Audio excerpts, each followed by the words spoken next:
let's start with just simple. What's your main iPad? Do you use the Pro, Air? What year? What model? Okay, I have it's the 2021 M1 iPad Pro 11-inch 256 gig model. Nice. So I had picked up I had the 2018 11-inch when it first came out, and then I wasn't really using it, and I was like, I wonder if it's because it's too small. So I got the Tab S6, which was a little bit bigger. But then the Tab S7 Plus came out like a week later, so I swapped the 6 for the Tab S7 Plus. But then I wasn't using that because I found it was like I needed a keyboard. I felt like I had to have a keyboard just because of the aspect ratio and like DeX and some of the functions in there. So then I ended up trading that in and got my Galaxy Book Pro 360. Anyways, so after they made the announcement of the new ones, I was like, I don't know if I'm going to want the 11-inch or if I'm going to want to save a little bit and get the 12.9-inch. So I went to Best Buy and I got the 2020 12.9-inch. So I got that, used it for about a month, and I was like, this thing is too big. Okay. Like, it was nice, but I also have a MacBook. Oh, okay. So I have the MacBook Air. So really, if I need a large screen that I'm going to use like a full-on laptop, for the most part, I'll grab that. So I use the 11-inch, and I have the Logitech Combo Touch keyboard. Nice. I'm using the Combo Touch with my 12.9-inch right now. The only thing I'll say is there are times that I wish I would have got the Magic Keyboard and spent the extra $50. Only for like when I'm using it on my lap and the stability. Mm-hmm. Because if you bring that kickstand on the back, and for people that don't know, like it has that like surface like kickstand on the back. Yeah. But when you bring it really close, which sometimes you need, it will just fall short on itself. I mean, I like that it detaches, that you can just, but then the problem is like, so they've resolved that if you're on the go and you need to use it, you can just, slap it on the back and then it magnetically, but to have to do that and then like, oh no, I need the keyboard. So I got to like separate this again and, connect it back on. It's really, I like it because of like situations in which I use it, and usually like I'm sitting in my chair and my legs are rather flat. Mm-hmm. If I'm laying down at night, I just kick the keyboard in and I use my legs to tip it against. That makes sense. And I also like that I can have it like almost perfectly flat. So if I am laying down and my legs are more flat, I can just have the iPad kind of laying flat and the keyboard in front of me. Yeah. And then just have it at whatever angle my legs are at and not have to worry about like, with the Magic Keyboard, you kind of have a certain. And so if you're laying there, it's going to like tip on you. Yeah. That was one worry. So I kind of want both, but I'm feeling like $500, like basically the cost of the AirPods Max in keyboard cases is kind of because $200 for the one, $250 for the other. You're only $100 shy of like the AirPods Max, or Amazon has had them for $500 renewed. But it's like at that point I was like, I just get like a third party keyboard. So I bought my wife the 11-inch keyboard, Magic Keyboard for her 11-inch iPad Pro. She has the 18-inch the 2018 11-inch, and I bought her the Magic Keyboard off of eBay for like $150. It was. Dang, I'll have to keep an eye out for those. You look on eBay because one, you can always get your money back. There's always eBay will always side with you versus the seller. But this thing this is in brand new condition. Came with the box. I collect Apple boxes, so it came with the box, and it came with this fairly nice keyboard for my wife for $150. So definitely check out eBay. The other thing I would do, for me, I would check on eBay and see like how old the thing is. Because if it's less than a certain, like if it's fairly new, if there's issues, if you can get the thing for $150, you could probably take it to Apple and get it replaced for super cheap if it's still under coverage, if there's any. That's very depending true. on. Yeah. I've seen people do that don't understand Apple Care. I've seen people sell like 3-week-old iPhone, think that like they ran over with their car for like $400 when it was like a $1,300 iPhone. So somebody goes and buys it, and then they just bring it to Apple and they're like this, and they just pay them like and even if you had to pay the full screen replace, a lot of times it's cheaper than like the brand new car. But sometimes Apple would be like, okay, it's only 3 weeks old, we'll just cover it. Exactly. That's hilarious. I haven't thought of that. I need to try that. I love buying Apple products on eBay, especially like in brand new condition. I bought a few Apple Watches and sold them because they're so much cheaper on eBay, yet they're still in decent condition. A lot of people just don't know what they have when it comes to Apple products. I bought a mid 2014 MacBook Air, which is what I started my channel with, from eBay for $300, and it was 2 years old at the time, right? Yeah. And so I used that for about 4.5 years, and then I gave it to my dad, and he's using it, and it runs Big Sur. Even with those, you could go in and there were ways to expand storage and stuff on some of them on those. But that's what I started my channel with, that and an iPhone 10. Nice. So what do you edit with now? It depends. But I've been using DaVinci Resolve more and more lately, mainly because they updated it to support the M1 MacBooks, and then it's cross-platform, so like I can grab I can test it against I got the Galaxy Book Pro 360, and I wanted to see how it handled editing speeds and stuff. Mm-hmm. And since it's cross-platform, that's more of an apples to apples comparison. Yeah. So I can throw it on, and it's just the same. But for the most part, I actually find myself just using LumaFusion. Cool. And do you use an iPad for that? I shoot on my iPhone. Mm-hmm. And sometimes I'll just start editing on my iPhone because I just recorded it and I'll start using that. But then if you go into the share sheet, you can AirDrop over to your iPad. And then when it opens, it will open in LumaFusion with all your clips, how they were, and everything set, and you can just keep going from there. Yep. And then even the same thing because I have the M1 MacBook, LumaFusion is one of the apps that the developers allowed to run on there. It takes a little bit of adjusting because you don't have your fingers, to zoom in and out, but you can use the trackpad for a lot of the same things. And then I like having shortcuts. But on the iPad, you can use those shortcuts too, like Command B to cut, to put a break or cut, and other shortcuts in there. Yeah, are really handy. So do you use LumaFusion on your 11-inch iPad? I do. Nice.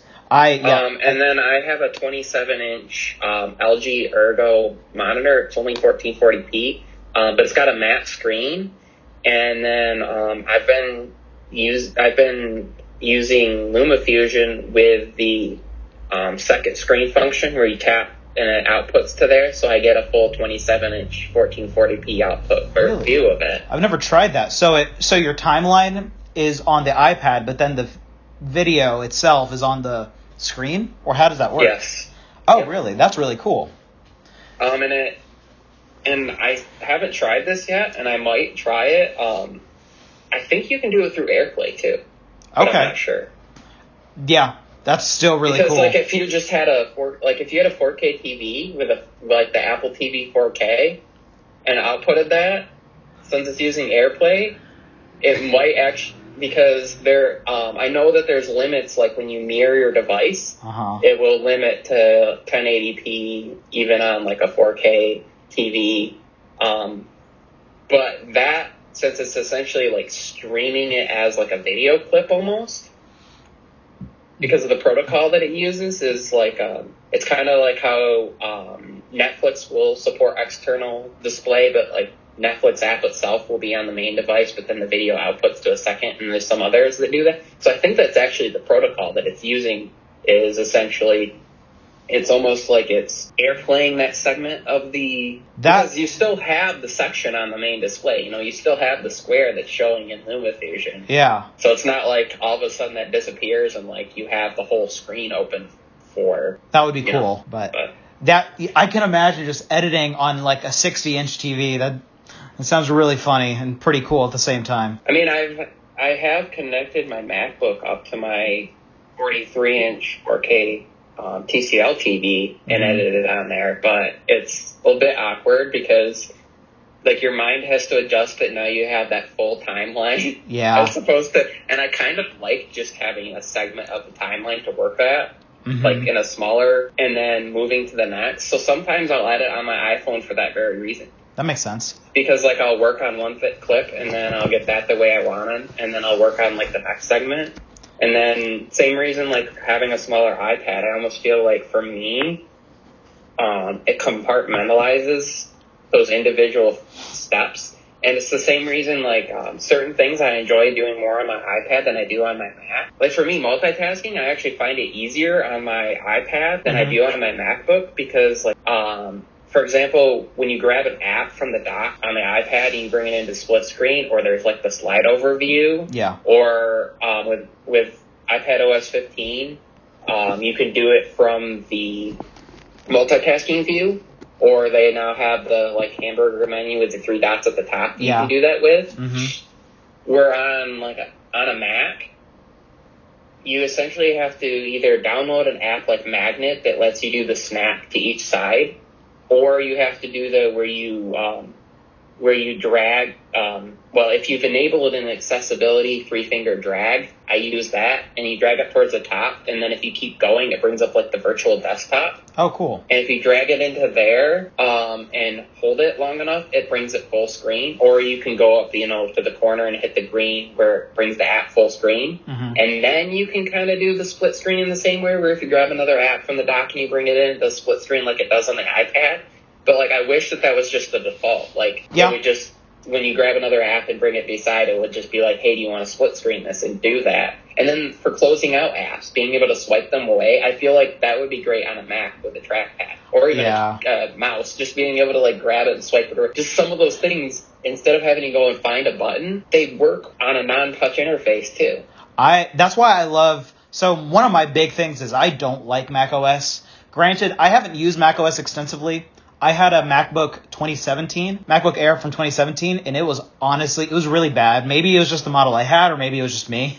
But I put Big Sur on it, and Big Sur just made the thing crash really hard. So I traded into Apple, and I got an Apple TV out of it for free with the trade-in value. But everything I've noticed is iPad OS is so much simpler compared to Mac OS. Like you were saying, iPad OS, you can do all these things, and it's just easy. Mac OS, you have to kind of do a few backflips before you can do that. And then I don't know if you've ever done this, but, like, do you what's your now I'm starting to interview you, but what's your preferred music player? Do you use Apple Music or Spotify or Pandora or Tidal or what? I used to use Apple Music and I loved it, but I switched to YouTube Music just because, which I'm not a fan of YouTube Music, but it's free with YouTube Premium, and I do most everything on YouTube. Like, I have YouTube playing 24/7, so having YouTube Premium is great. So having the free YouTube Music just saved me a little bit of money. So I'd prefer Apple Music if I had all the money to do whatever. I'd prefer Apple Music, but I use YouTube Music primarily. So here's something that I like to do. So I'll be editing in LumaFusion,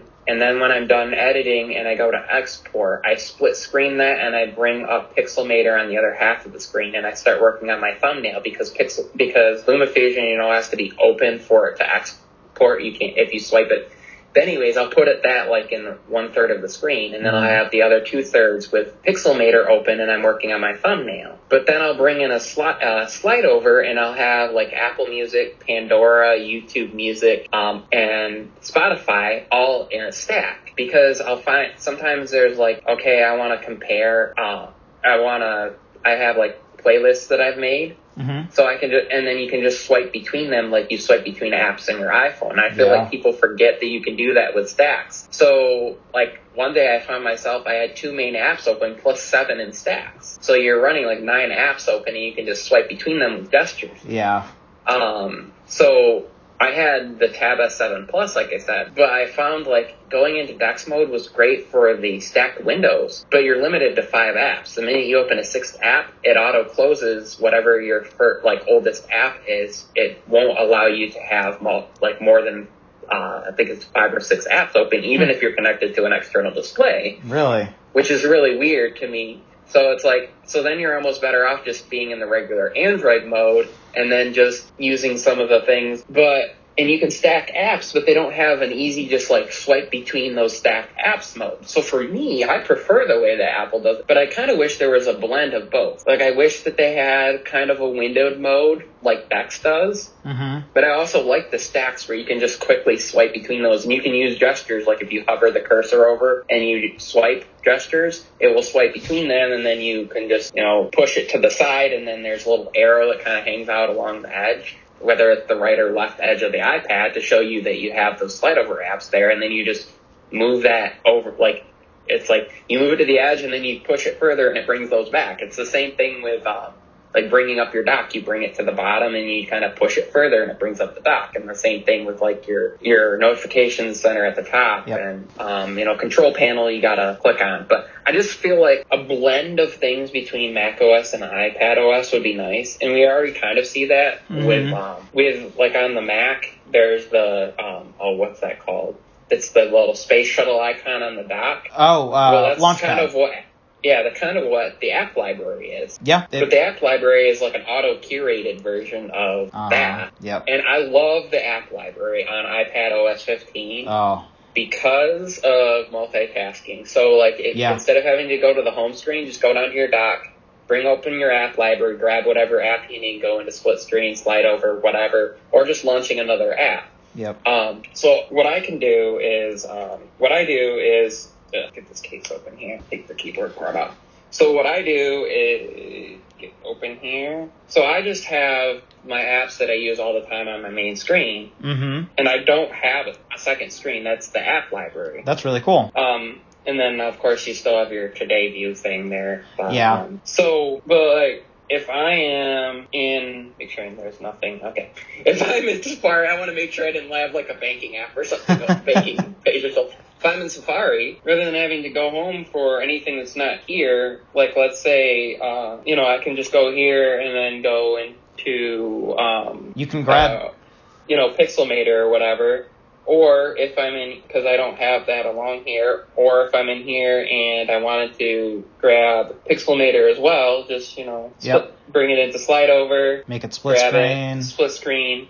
And just, it's so much faster. And Samsung has their Edge panel. But the Edge panel and the dock are essentially, the same thing. They kind of borrow from each other. And, but I just love the app library. Yeah. And then there's something I discovered about focus mode recently, which is an iPad OS 15 thing, is you can go in and set which home screens appear in those focus modes. So essentially, if I wanted to, you could have one screen that's like all your personal apps, like all your entertainment, like your Netflix and your music and all your personal like apps. And you could have another page that's all your work apps. So let's say like you use Microsoft Office 365. You would have all those apps, and you could have like your the Microsoft email client, and you could have like all your work and like your remote desktop app. Like let's say your remote desktop from your iPad to like a work computer, all on like a work page. And you can set up focus mode to say like from 9 to 5, only show my work homepage. Yeah. And then from 5 p.m. to 9 a.m., show my personal one and hide my work one. So when somebody picks up your device, if it's after 5 p.m., essentially they would just see your personal apps, and all your work and your work homepage would be hidden. And so essentially it's like their way of giving you profiles without actually giving you profiles. Because you could do the same thing with like, let's say you have your iPad and you have, I'll use in my example, like, let's say my wife didn't have an iPad. She does. She has my old 2018. But if she didn't, and we were sharing this, I could set up a page that's like all basically that. Although you can't, that would be hard because you can't duplicate apps. Well, you can, but the whole sign-in thing gets confused. Anyways, changing that example for my kid, YouTube Kid, and like there are other apps that are focused specifically on kids, rather than going in and using like the guided access mode, which locks the screen so they can only be in. I could essentially just go in and just turn off that whole page, and set up like a focus mode to do that, rather than having to do where you press and hold on the on the home screen, and then you can just turn that page on and off. You could set it almost like an automated thing.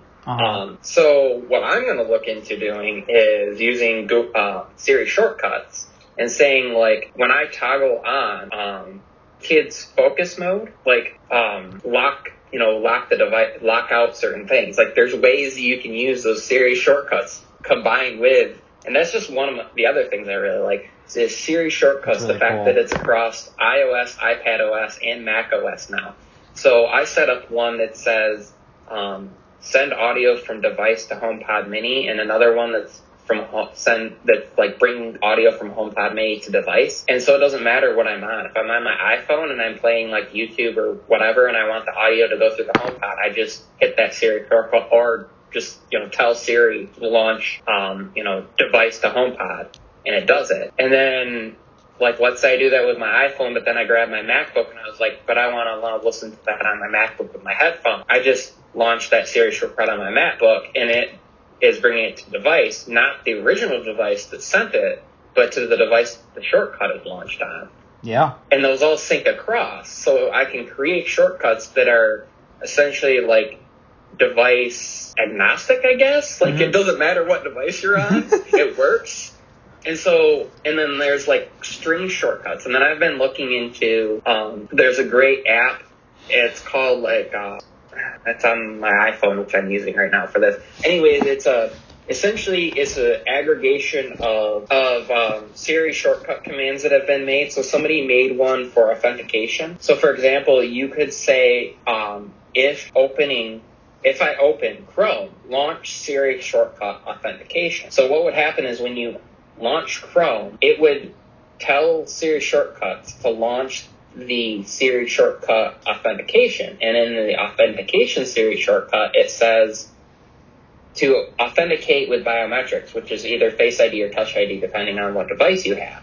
And then at the end of that, you can say, if it's authentic, if the callback message is authenticated, open Chrome. So essentially, you open Chrome, it asks for authentication. If it's approved, it brings you back into Chrome. Once you've created that shortcut once, all you have to do is switch out whatever the app is at the beginning and the end for whatever apps you want to authenticate. And essentially, you've made it so that biometrics are required to open any app on your specific apps on your device. And you're protected. So these are things that excite me about what developers are figuring out. Yes, these are things that Apple could do natively, but they're still such niche that and just the way that people have figured ways around it. I love that I have a light bulb that's by the company called Mercury that came from Walmart that only works with Google Assistant. Mm-hmm.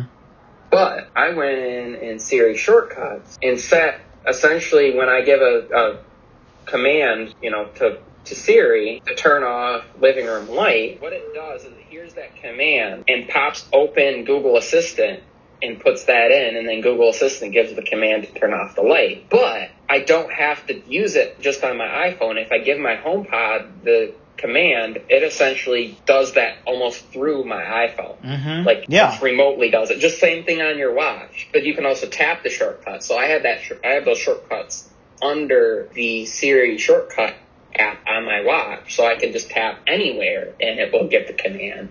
So there's workarounds, if you have specific devices that only work with Google Assistant or Amazon Alexa, you can just use a Siri shortcut and people go, well, that's complex. But imagine if it's the other way around.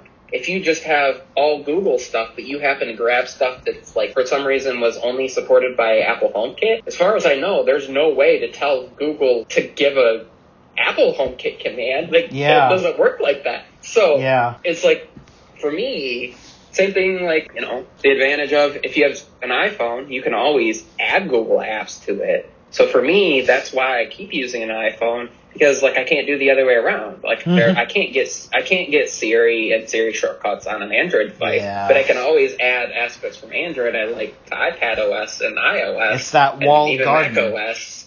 It's not as walled as you think, though. It's it's a walled garden, but other companies can come in.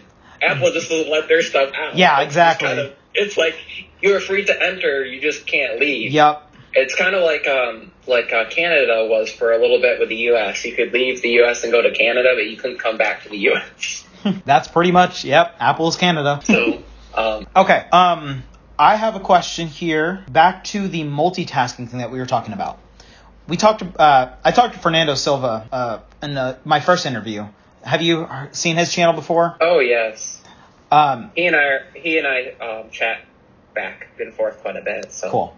I like him. Yeah. He has a cool channel. But I saw your video with him and Noah. Yes. Those are the only two I've done. So you're number 3.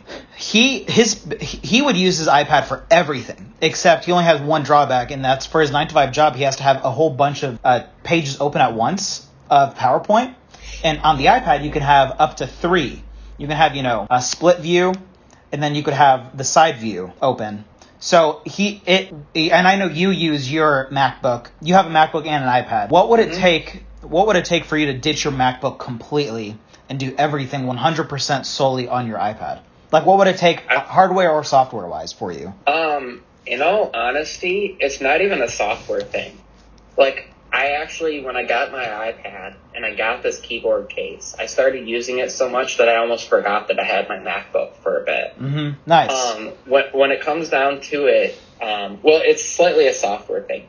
So for me, if I'm doing a live stream, my problem is, even like if I plug in a dongle, so that I could connect up my audio interface and also have like a camera plugged in. iPadOS, as far as it is, like with some of the sandboxing and some of like the access that it allows, I can't like plug in my A6100 and use it as a webcam. And I can't even use I use Epoch Cam, where I use my iPhone as a webcam while I'm live streaming. So because there's no like external webcam support, for me, it comes down to hardware and software with live streaming like that. Mm-hmm. But for literally everything else, as far as like recording, editing, everything else I do, I could easily ditch my MacBook and just get an iPad. Like, if I could go back and I could look into the future and go, Apple's going to release an M1 iPad Pro 12.9-inch mini LED, and think, I'm going to spend I did the math on it, I would spend the same amount that I spent on my MacBook Air and my iPad Pro 11-inch plus Apple Pencil and keyboard case, to get like a 1 terabyte 12.9-inch iPad Pro or basically spec'd out. Mm-hmm. Like, I don't need 2 terabytes, but the 1 terabyte just to have the 16 gigs of memory, and like just because it would be my only device, and like keyboard and Apple Pencil and even getting cellular model would be the same price. But in all honesty, if I could do it, I would do that in a heartbeat. Yeah. I'd have no issues with it. Also because there are ways for the instances where I might need that external support. There are apps like Shadow PC where you can remote desktop, and it has external support. So if you hook like an iPad up to an external display, it will output the video to that, and then your iPad becomes like the keyboard and mouse. But if you have a keyboard and mouse connected, you can just use that. Now that's reliant on having decent local internet. But for most of the instances where I'd need that, I'm not on the go. Because if you're on the go, you're not going to have external, unless you have like a mobile monitor. Which most people don't. So, but then on the other hand, it's like the reason I went with the 11-inch is because of portability. When I don't want that like big size of my laptop, this is smaller. Tuck it under my arm nicely. But also, if I'm going to use my MacBook, it butts up against it. It's not the same size as it, so I'm not like worried about, am I grabbing the edges just right, and am I going to drop one or the other? So I'll grab this, and then I'll stack like, my phone on top of it in my hand, like, under my thumb, and then I'll put it up against my MacBook, and I can just carry them all out. And then Sidecar is really, really nice to use. The only downside that I found with Sidecar, and why I recommend another app called Duet, is because you can only use the Apple Pencil for touching, apart from zooming and scrolling, with Sidecar. And that's one issue I have. Now, the nice thing about Sidecar is like the latency is much lower. You get the resolution options that you get are nicer, and like some things like that. But like audio playback, you have to have I've seen people where they've gotten a Mac Mini and then the 12.9-inch iPad Pro, and they use their iPad as their only display with Sidecar. Then you have to have like Bluetooth headphones connected to the Mac Mini if you want to like take off to another room, because your audio, only comes out of the Mac. Mm-hmm. Where like other apps, Splashtop and some other ones will actually forward the audio to the MacBook or to the iPad. And the thing with that is if you had latency, it wouldn't matter, because your latency, like as far as like audio and video, if it's equal latency and you're editing on your iPad from your Mac, it in turn really wouldn't matter, because they would both still be synced up at the iPad end. Yeah. Unless one is delayed more than the other. But in that case, then I would just be like, okay, you're remoted in. Just grab the app or grab the clips you need and send them over the iPad and just edit on the iPad natively. And then when you're done, just airdrop them back, because in order to use Sidecar, you have to be close proximity to the Mac anyways. Yeah. Close enough that you could just do that. And then when it's done, just send it back. Or, iCloud, I pay $3 a month or whatever it is, and I get 200 gigs. And, you can pay $9.99 a month and get 2 terabytes, either iCloud, Google Drive, whatever. Amazon, if you have a Prime account, you get photo backup and you get some stuff with them. But just use cloud, and that syncs up and you get full resolution stuff.